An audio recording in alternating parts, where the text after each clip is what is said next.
Шаһарымыздың белсенді азаматтарынан құралған Вита ерікті жасағы екібастұздықтарға жаңа жылдық сыйлықтар таратты. Жаңа жылдың бас кейіпкерлері Аяз ата мен Ақшақар қаланың орталық көшесінен жүріп өтіп, жолда кездестірген барлық тұрғындарға сыйлық тарту етті. Волонтерский отряд депо Вита вам выдарит носки.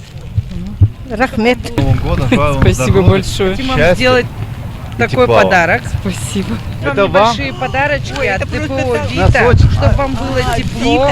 наступающим Новым годом. Қала тұрғындары үшін бүгін қалыңшылық пен аяқ киімге арналған ұлтарақты сыйлыққа таратып жатырмыз. Жаңа жылда баршаларыңызға денсаулық, шаттық тілейміз. Спасибо за работу вашу. Еріктілерге жұмыстары үшін алғыс білдіремін. Сіздер үнемі қамқорлық танытып жүресіздер. Біздің қаламызда осындай еріктілер жасағы барына қуанамыз.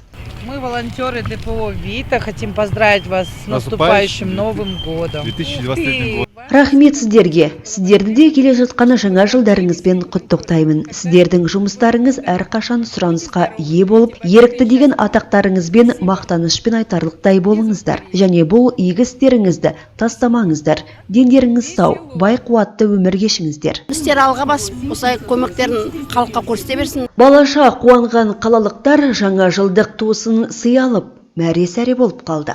Да, принес вам носочки, чтобы были ножки в тепле. Ой-ой-ой, спасибо большое, я так рада. Так